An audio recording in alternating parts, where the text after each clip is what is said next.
एखाद्या माणसाने आपल्याच ऑफिसमध्ये काम करणाऱ्या व्यक्तीला तिथे संपवावं, मृत्यूदेह पोत्यात भरून लपवावा आणि दुसऱ्या दिवशी सकाळी त्याची विल्हेवाट लावण्याचा विचार करत झोपावं.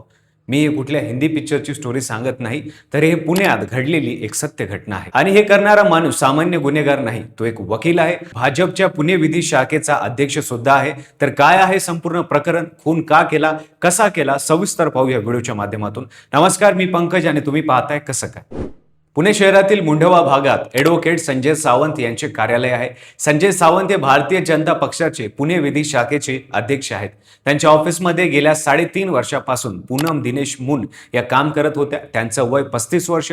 सेक्रेटरी म्हणून त्या रोज ऑफिसमध्ये येत, कागदपत्रे सांभाळत, फाईल्स तयार करत, त्यांनी सांगितलेलं काम रोजच्या रोज पूर्ण करत होत्या. पण गेल्या काही काळांपासून संजय सावंत यांची पत्नी स्वाती सावंत यांच्या मनात संशय होता की पूनम आणि संजय याच्यात अनैतिक संबंध असावेत.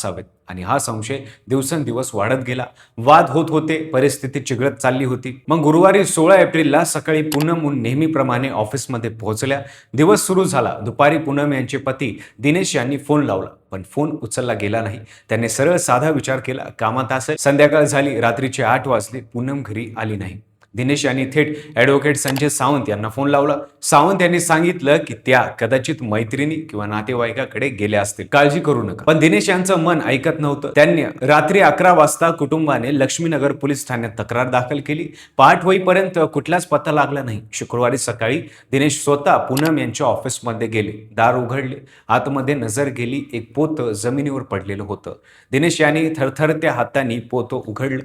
आतमध्ये त्यांची पत्नी पूनम निश्चित पडलेली होती. पोलिसांनी या प्रकरणाचा तपास केला आणि तपासात पोलिसांना समजलं की गुरुवारी दुपारी संजय सावंत, त्यांची पत्नी स्वाती सावंत आणि त्यांची अल्पवयीन मुलगी या तिघांनी मिळून पूनम यांच्यावर हल्ला केला. आधी मारहाण, मग पूनम यांचे पाय दोरीनं बांधण्यात आले आणि त्यानंतर बॅटने मारहाण करण्यात आली. सातत्याने निर्दयीपणे मारहाण झाल्याने पूनमचे जागीच प्राण सोडले. मृत्यूनंतर तिघांनी शरीर पोत्यात भरलं. ते पोतं ऑफिसच्या एका कोपऱ्यात ठेवलं. रात्र होईपर्यंत थांबायचं आणि दुसऱ्या दिवशी मृत्यूदेहाची विल्हेवाट लावायची असा त्यांचा बेत होता. पण त्यांना माहीत नव्हतं की त्याच रात्री पूनम यांचे पती पोलिसात गेले होते आणि सकाळी ते थेट ऑफिसच्या दारात येणार आहेत. या प्रकरणातील सर्वात हादरणारी गोष्ट म्हणजे या गुन्ह्यात एक अल्पवयीन मुलगी सामील आहे.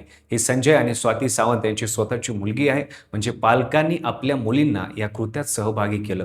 पुणे पोलिसांनी संजय सावंत, स्वाती सावंत आणि त्यांच्या अल्पवयीन मुलीला अटक केली आहे. तिघांविरुद्ध खुनाचा गुन्हा दाखल करण्यात आला आहे. अल्पवयीन असल्याने मुलीवर बाल न्याय कायद्याअंतर्गत कारवाई होणार आहे. पोलीस तपास सुरू आहे. पूनम मुन यांच्या मृत्यूचे नेमके कारण शवविच्छेदनानंतर अहवालानुसार स्पष्ट होईल. कोर्टात प्रकरण गेल्यानंतर आरोपींना जामीन मिळेल की नाही हे येणारे दिवस सांगतील. पूनम यांचे पती दिनेश मुन हे आपल्या पत्नीसाठी न्याय मागत आहेत.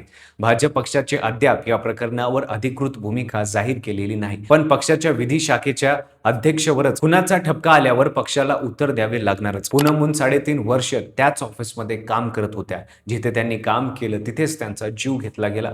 जिथे त्यांनी फाईल सांभाळल्या त्याच कोपऱ्यात त्यांचं शरीर पोत्यात बंद करण्यात आलं. जो माणूस कायद्याच्या नावाने समाजात उभा होतो त्यानेच कायदा धुडकावून लावला. एक प्रश्न शिल्लक राहतो, ज्या माणसाने कायद्याच्या रक्षणाची शपथ घेतली त्यानेच जर असं केलं तर सामान्य माणसाने न्याय कुणाकडे मागायचा? तुम्हाला या प्रकरणाबद्दल काय वाटतं कमेंटमध्ये नक्की सांगा.